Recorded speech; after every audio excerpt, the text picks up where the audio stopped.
આ વર્ષના જૂન મહિનામાં વરસાદની શરૂઆતમાં જે સુરત મહાનગરપાલિકાના તંત્રની પોલ ઉઘાડી પડી હતી, ઠેર ઠેર જે વરસાદી પાણી ભરાવાના દ્રશ્યો સામે આવ્યા હતા.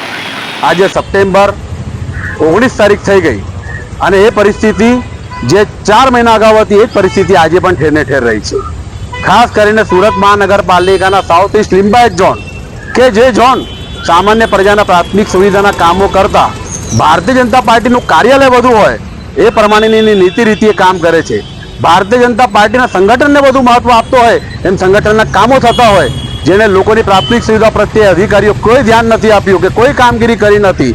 અને જે જૂન મહિનામાં જે સમસ્યા હતી એ સમસ્યા સપ્ટેમ્બર મહિના પણ ઠેરને ઠેર રહી. આજે જે સતત 1.5 કલાક વરસાદ પડ્યો સુરતની અંદર, એ વરસાદના પાણીને કારણે ઓમનગર સોસાયટી, એસકે નગર સોસાયટી, ડુંબાલ ટેનામેન્ટ વિસ્તારની અંદર ઠેર ઠેર પાણી ભરાઈ ગયા. લોકોના ઘરોમાં પાણી પ્રવેશ કર્યો, લોકોને આર્થિક નુકસાન થયું, લોકોને હાડ મારી બેઠવી પડી. અને એ વરસાદી પાણી અત્યારે વરસાદ બંધ થયો અને ઉતરવાની શરૂઆત થઈ છે, પરંતુ તમે જોઈ શકો છો કે સમગ્ર 2-3 કિલોમીટરના વિસ્તારમાં ઠેર ને ઠેર ટ્રાફિક જામના દ્રશ્યો સર્જાયા છે. સતત લોકો માનસિક અને શારીરિક ત્રાસ અનુભવી રહી છે ભારતીય જનતા પાર્ટીના રાજમાં અને લિંબાયત ઝોનના કર્મચારી અધિકારીઓની આળસના કારણે, એમની નબળાઈઓને કારણે, એમની બેદરકારીને કારણે.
एक मिनट की वीडियो है।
अगर आपको दिलचस्प और जानकारीपूर्ण वीडियो पसंद हैं तो हमारे YouTube channel Muslim of Gujarat को अभी सब्सक्राइब करें। वीडियो को लाइक करें और ज़्यादा से ज़्यादा शेयर करें ताकि हमारा संदेश दूर दूर तक पहुँचे। आपका सपोर्ट हमारे लिए बहुत मायने रखता है। शुक्रिया।